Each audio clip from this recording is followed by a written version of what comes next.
পাকা আমের জুস, এটা তো সবারই পছন্দ। আর আমরা কি করি, আম একটু পোকা হয়ে গেলে বা একটু নরম হয়ে গেলে আমগুলো ফেলে দিই। তাই আমগুলো না ফেলে এমন ঘরোয়া পদ্ধতি মাত্র 2 থেকে 3টা উপকরণ দিয়েই বাসায় এরকম স্বাস্থ্যকর আমের জুস বানিয়ে নিতে পারেন। আমরা বাজারে 250 গ্রাম আমের জুস কিনতে মিনিমাম 30 থেকে 35 টাকা লাগে, কিন্তু সেগুলো অস্বাস্থ্যকর। আর এমন যদি বাসায় বানাইতে পারেন আর 30 টাকা দিয়ে যদি বাজার থেকে 1 কেজি আম কিনে নিয়ে আসেন, তাহলে আপনার ফ্যামিলির সবাই 1 গ্লাস করে আমের জুস স্বাস্থ্যকরভাবে খেতে পারবে। আর এই আমের জুসটা বানাতে বেশি কিছুর প্রয়োজন হয় না। আমার ঘরেতে ছিল 3-4টা আম, আর আমগুলো একটু নরম হয়ে গেছিলো, খেতে ওরকম মজা লাগছিল না। ভাবছি যে এত গরম বাইরে, আর যদি এরকম ঠান্ডা ঠান্ডা জুস হয় তাহলে তো জমেই যাবে।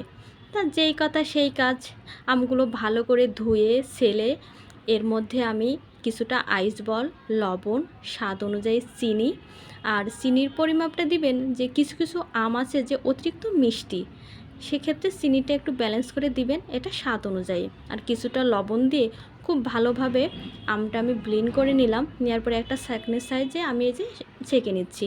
কারণ কিছু কিছু আম আছে যে প্রচুর পরিমাণ আঁশ থাকে, খেতে গেলে মুখে বাধে, সেই কারণে একটু যদি ছেঁকে নেওয়া হয় তাহলে তো খুব ভালো হয়, খেতে গেলে আরামসে খাওয়া যায় আর কোনো সমস্যাই হয় না।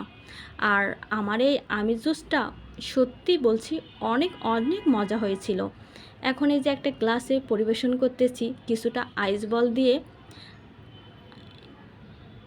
এই যে আমার আমের জুসটা একদমই কমপ্লিট। কেমন হলো অবশ্যই কমেন্ট করে জানাবেন।